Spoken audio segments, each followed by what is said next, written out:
Welcome to This Week in East Brunswick. This week, the township observed Memorial Day with a ceremony honoring veterans of all wars and conflicts. The ceremony, held at the municipal complex, was followed by a free picnic at the pond. This week's show features more on the Memorial Day holiday and news from the public schools. Second graders at Irwin School visited the Summerhill nursing home to present Songs from the Heart, a musical written and directed by their teacher, Laura Greco.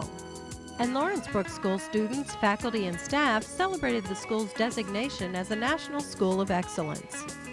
Also this week, Dolly Basta and Dr. Brian Johnson invite an owner of a Greyhound to explain the special needs of dogs retired from the track. And the Friends of the Library present Heidi Hayes, singing music from hit Broadway shows including Oklahoma and West Side Story. But first, here's a quick preview of programming next week on Channel 8.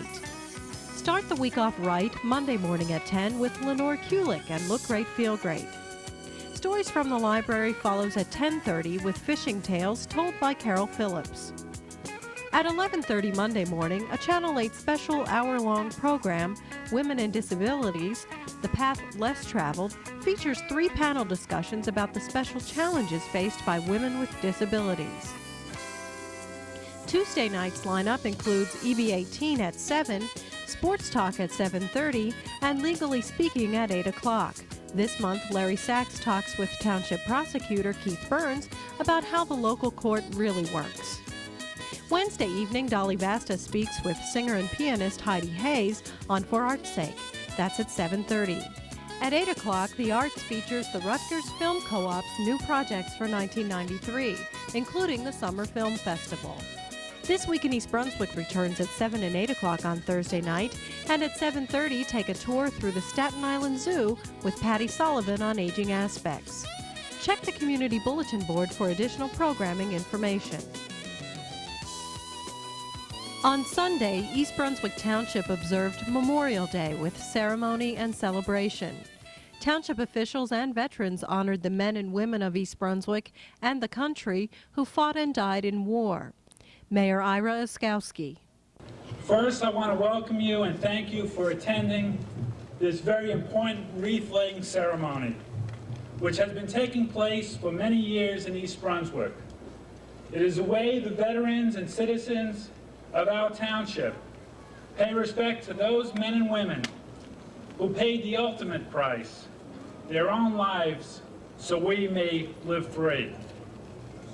In a time when budget cuts affect the very existence of our military presence in our own state of New Jersey, it is sometimes easy to overlook that the cost of freedom has been high, not just with our tax dollars, but more importantly, with men and women that were our brothers, our sisters, our fathers, our mothers, and our friends. We should keep that in our every thought, not just today, but always. Our children should always remember that the United States of America is the greatest and freest country in the world because we have the bravest military personnel in the world that were able to keep fighting for something that is so important to all of us, protecting us from countries and individuals that don't hold the same value of freedom as we do. As a citizen of this great country, I am concerned that we are forgetting these great heroes, our veterans, both living and dead, and I repeat, heroes who fought our battles. Last year, I asked all the attendees of this ceremony to thank those veterans who bravely fought in these wars. I ask that you go up to a veteran and shake his or her hand and say thank you. Look up to the American flag and say thank you. And walk up to the wreaths placed here today, honoring our war dead, and say thank you. It is important to our veterans that they know that they have our support and that you appreciate their accomplishments. We must never forget, and more importantly, we must always give thanks. That is why I have instructed the township of East Brunswick to start working with the veterans groups to begin working on a Veterans Memorial, which will include the names of our veterans who gave their lives in war. My hope is that this memorial will stand in this municipal complex as a remembrance forevermore. The goal is to have this Veterans Memorial completed by Memorial Day 1995. In closing, I want to offer my thanks to the Township Council for their continued support to this program. I want to thank Judith Lebline and her staff for their dedication to the planning and implementation of this event. I also want to thank the veterans for being here and being there when we needed them most. Ready. Hey. Fire. Hey. Fire. Hey. Fire. Come on.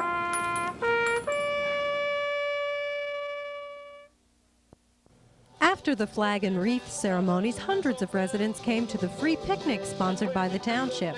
Attendees were treated to free hot dogs, soda, and ice cream while they listened to the Daisy Jug Band.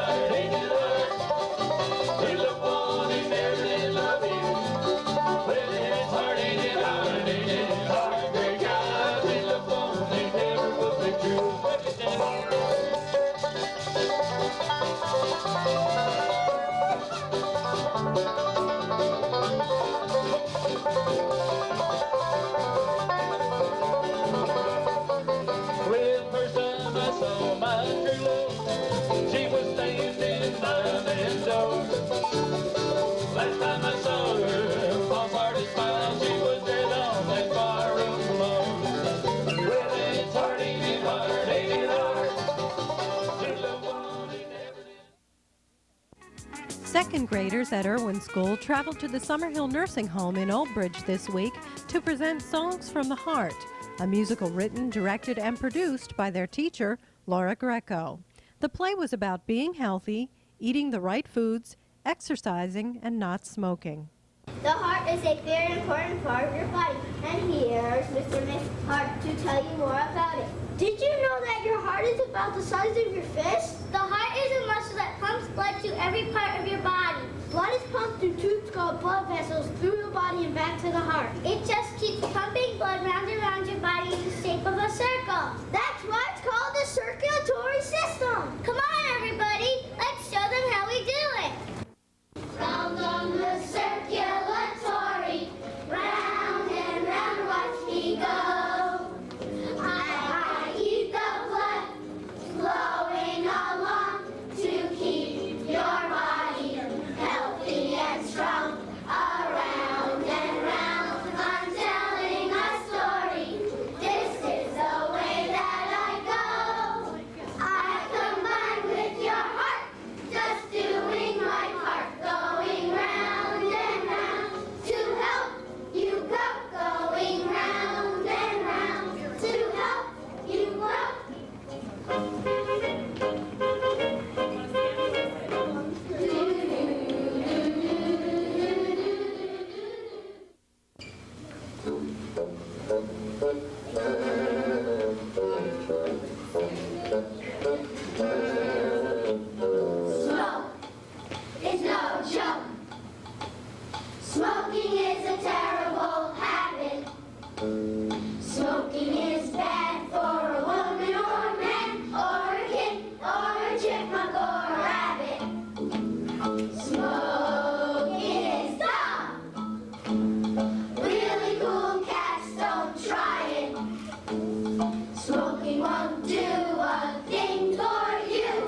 welcome back once again to Your Pet Doctor.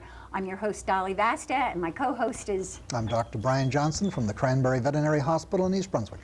And we're going to continue our little series on greyhounds today, and we have two very special guests with us. We have Gwen Kashuk and her dog Gretchen. Gwen, you are manager over at Pet Food Giant, Yes. right?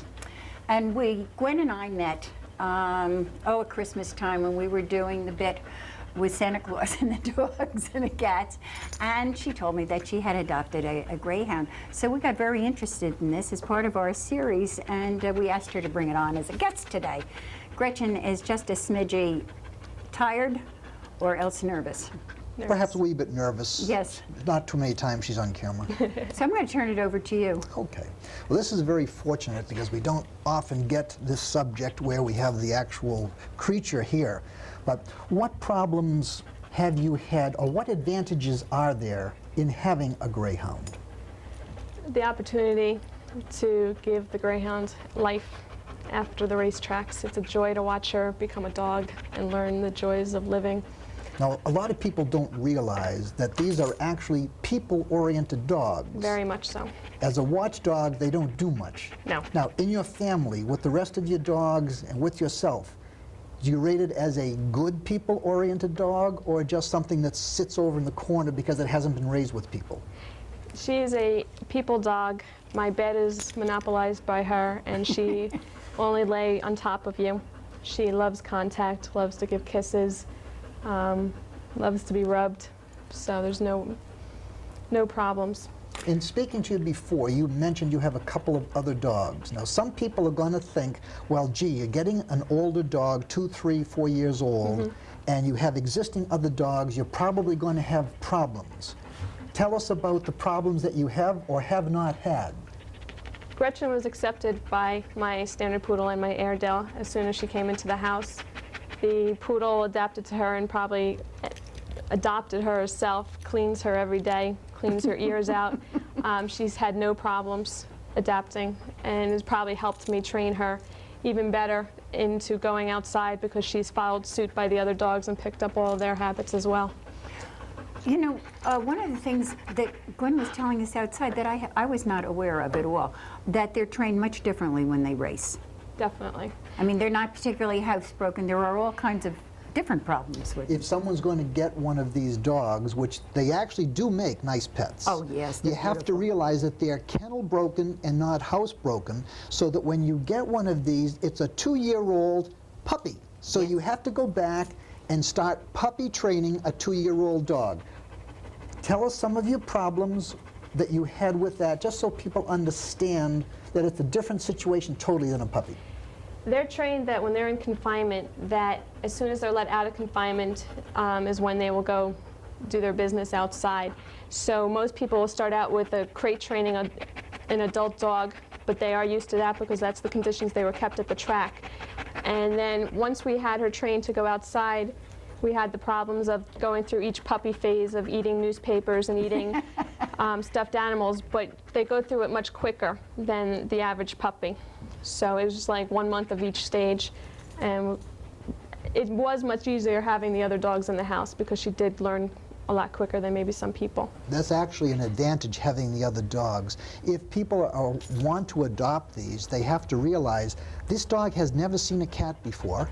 It's never seen probably a child before. So a new introduction is necessary, working with them. They're loving dogs, they're nice dogs, but they are not automatically exposed to the same things that we would think of as a normal dog. So it's a whole introduction period, and time is necessary. You have to devote a little bit more time to this than you would an older dog for a while, to introduce them to the things in the world that we take for granted, such as kittens and puppies and automobiles, which they've Walking never seen. stairs. Stairs, things of this nature. Things you take for granted. No, we're getting the wrap-up sign. Thank you, Hey, Gwen, for thank you for bringing her having up. us. It really was a pleasure. See you all Bye, next Gretchen. week. Take care. The flag of excellence was raised at Lawrence Brook School for the first time during a ceremony held this week. The school was designated a National School of Excellence in the 1991-92 Elementary School Recognition Program conducted by the United States Department of Education. Speakers at the ceremony included East Brunswick Mayor Ira Oskowski, Superintendent of Schools Dr. John Kopko, and Lawrence Brook School Principal Michael LaRosse. As I'm sure you all know, the theme of the application for the award was cooperation is the key to excellence. And the people who have assembled here today provide tangible evidence of that cooperation. First of all, we have representatives of our local, county, and state government whose support is essential to the success of our schools. Next, there are the members of the East Brunswick Board of Education who devote countless hours to their work on behalf of the students in the township. There are also the central administrators and the curriculum supervisors who provide the underlying framework for instruction. The principals from other schools in the district are also here today, and they certainly contribute ideas that benefit all of our schools. The parents, whose active involvement helps to enhance educational opportunities for our students. And of course, there's our principal, Mr. LaRosse, and the wonderful faculty and staff of Lawrence Brook School, who work together on a daily basis to create an environment that is conducive to learning. Your caring, commitment, and creativity are major factors in the excellence of your school. And last but certainly not least are the students who are gathered here with their blue ribbons this afternoon. Your diligence and hard work are the basis of many achievements, including now national recognition for your school. Throughout your entire lives, you can always take pride in the fact that you have been part of a National School of Excellence. The students are the real winners because this award speaks loudly of the education they receive in the East Brunswick school system. Receiving this award also says a lot for the dedication of the teachers who guide our youth, the Board of Education, and the administration who assures we have the funding and resources available for our schools, and a community that demands the best educationally for our children. With all these positive factors, is it any wonder that East Brunswick has received yet another award for educational excellence? Being one of 228 schools in the entire country to receive this honor is truly a measure of great success. This is really not the end of a journey. We at Lawrence Brook School certainly will remain on the edge, and we will continue to work at being better, and in that process hopefully achieve excellence. And lastly, there's another family I belong to, and I'm going to take this moment to acknowledge them. My wife Susan, if you would, who was with me through this wonderful process, and my mom. And by the way, principals do have mothers. And you know what I really want to say to you, Mom, in front of everybody here, in front of all of us children, to our parents, thank you for encouraging me to be a teacher.